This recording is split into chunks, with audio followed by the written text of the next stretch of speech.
Hey everyone, so to go over the umpire and matching step of the umpire plan, I decided to pick this problem on LeetCode, valid parentheses. So I'm just going to read through it first. It states we're given a string S containing just the characters open and close parentheses, open and close curly brackets, and open and close regular brackets. And we have to determine if the input string is valid. And an input string is valid if the open brackets are closed by the same type of brackets, they're closed in the correct order, and every closed bracket has a corresponding open bracket of the same type.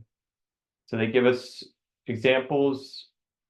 If we have an input that looks like this, we can see it's an open and closed parentheses, so that's true. Same here, we have multiple, so we have open and closed parentheses, regular brackets, and curly brackets, so that will be true. And then they give us this example where it's an open parentheses but a closed bracket. So this would be false. So I'm just going to copy all of this and paste it into my code editor.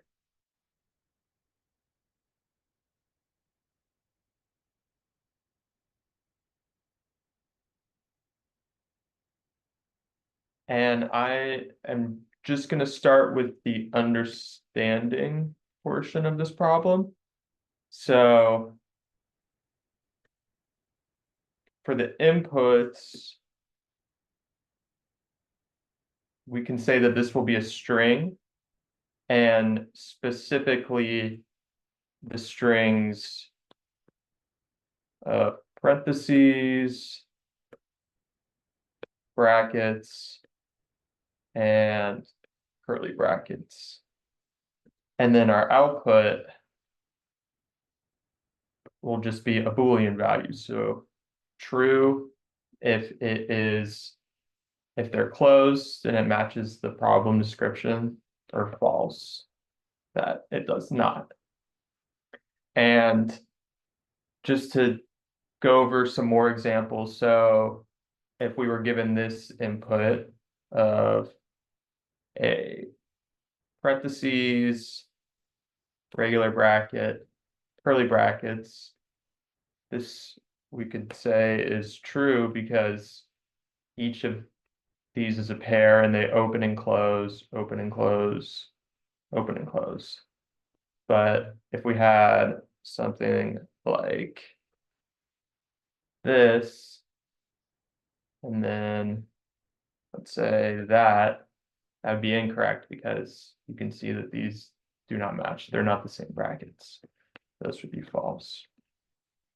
I think one question I would probably ask the interviewer is if we can have nested brackets. So something like this, and then internested brackets.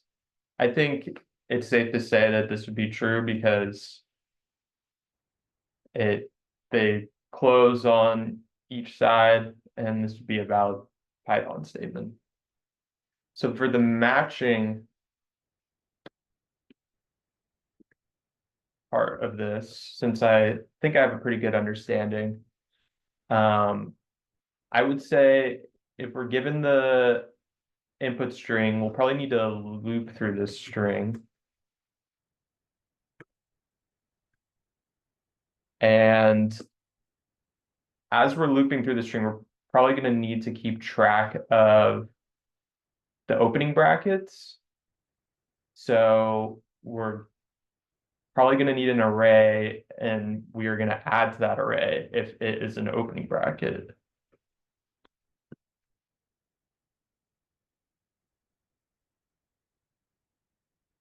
We're probably going to need if-else statements. So once we're looping through, if there's a closing bracket that matches the opening bracket that we just added, then we can say that it's true or false. And that would mean if we're matching them together, we would need some sort of comparison operators, such as the equivalent operator. So that's sort of my breakdown. And then I would go into the implement and planning with some pseudocode and then actual code.